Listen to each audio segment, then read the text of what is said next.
Hours after President Trump slapped new tariffs on Chinese goods, China retaliated, announced it on $60 billion worth of U.S. goods. But it reduced the amounts that it will collect. Initially, we thought 25% is going to be 10%. Nevertheless, President Trump today addressing the latest on these tariffs. We are the piggy bank to the world. We've been ripped off by China. We've been ripped off by, excuse me, Mr. President, the European Union, of which you're a part of. We've been ripped off by everybody. And I want to protect the American worker, the American farmer, the ranchers, the companies. Here now to break it all down for us, Fox News political contributor Tammy Bruce. She is also the Independent Women's Voice president, Rick Ungar, the Pod Complex host, and Ned Ryun, former George W. Bush presidential writer. Ned, let me start with you. Here's the thing. There's a lot of folks out there, sadly, in this country rooting, I think, against President Trump and his tariff war. I understand people believe it's misguided and those things, but, businesses, Wall Street, globalists, the Democrats, the media, and yet here we are, the Dow at one point today up 250 points. How do you explain it? Well, first of all, I would encourage Trump to keep going. I think people realize, I don't think this is going to be long-term, Charles. I really don't. This tariff back and forth is really about Trump saying to them, listen, we want fair trade. We want you to stop stealing. We want you to stop cheating. But more importantly, Charles, this is really about who's going to control the technology of the future. And I think a lot of people that are looking at this closely are realizing there's more to this than just the back and the forth.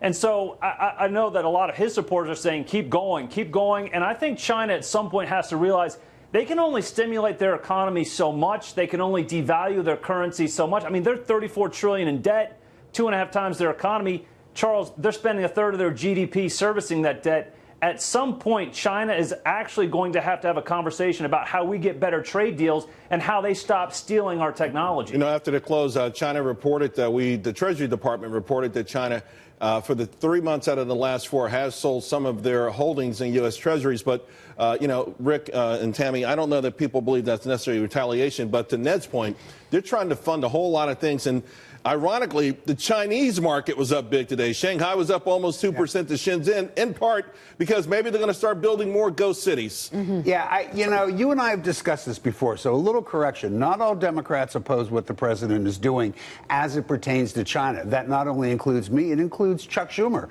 the Senate Minority Leader of the Senate, has been in support of what we're doing with China. Look, here's the relevant question. I happen to agree with this president when he says we should have confronted all of the stealing of intellectual property a long time ago. I think he's right.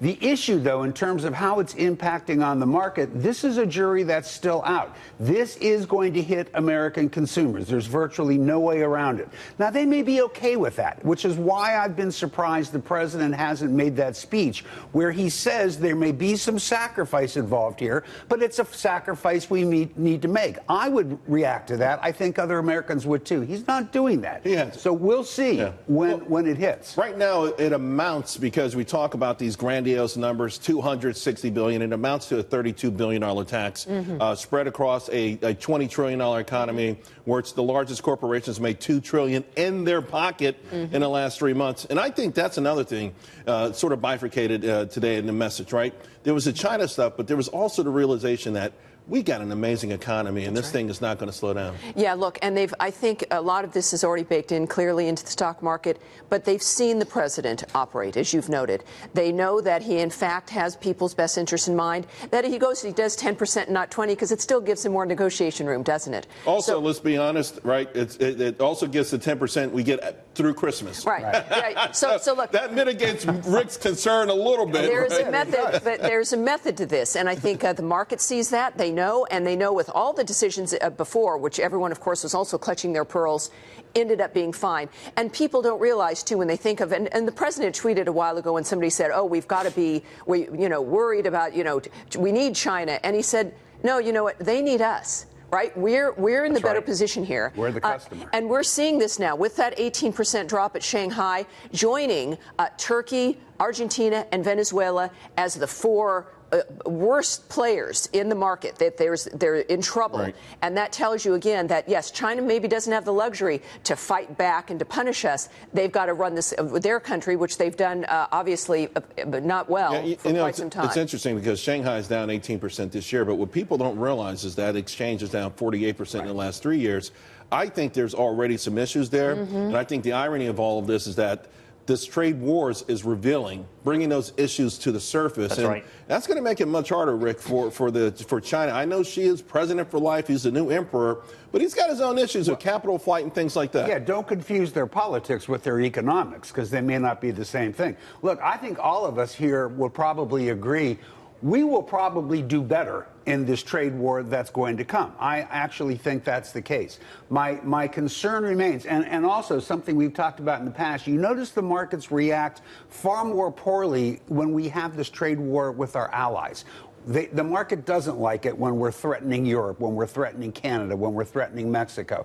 I think Tammy's right. It is baked into a certain extent with China. But the other part of it is we are not having an adverse reaction because we basically know this is something we have to do.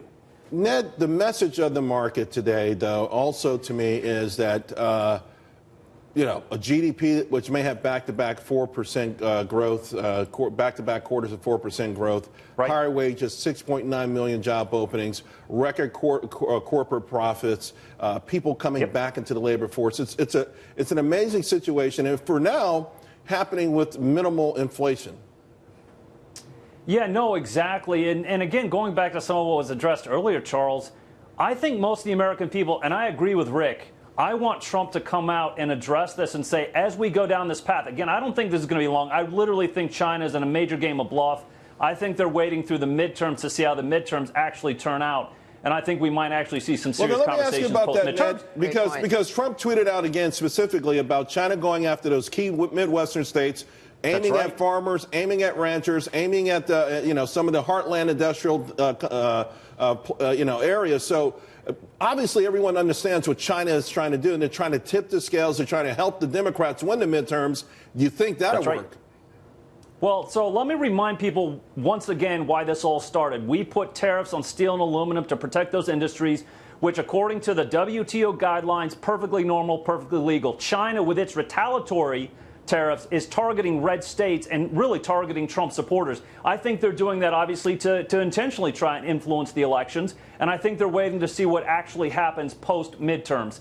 And so, but I think I agree with Rick. I want Trump to come out and say, listen, if we get into a more extended trade war, this is about America taking a stand and saying, who do we want to be as a people in the very near future? Right. We have to make those decisions. If we have to pay a little bit extra, Charles, I and others, tens of millions, are willing to do that to make sure that we get this properly reset with China. Rick? Yeah, as much as I love hearing my friend Ned say the words, I agree with Rick. I mean, that's a wonderful rare. thing. Don't worry, we got it on It tape. is rare. I have to disagree with him a little bit. There's a distinction that has to be made with respect to what we're doing with China and the steel and aluminum tariffs, which I think we're all going to find is going to cost us way more jobs than it was beneficial. All right, we'll see. We'll see. Although I do believe it could be a national security issue in the sense that our aluminum production capacity is where we were right after World War II. And I think it's right. We're friends with Canada. If we go to war with China in 10 years, I want to be able to produce our own ships. I want to give Tammy the last word, though, because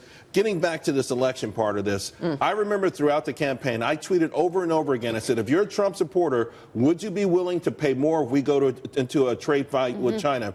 And all of them told me, yes, yes, yes. I've retweeted it over and over again, and they've said yes. Now, I know there's a big difference saying I'm ready to fight and then going to the store and saying maybe that color flat screen TV is an extra $200. No, Americans have always come through, whether, ground wars, whether it's D-Day, the nature of knowing, rationing, et cetera. We come forward. We know what it takes. When we elected Donald Trump, we knew what the backlash would be. We knew we were in for a fight. Americans understand this. If there's anyone in the world who's willing to sacrifice, we are the nation that has done it. And we know also we're able to do it, and we want to do it when we've got leadership that understands and is going to come through and win for us. So the bottom line is that higher flat screen TV is the modern day war bond, folks.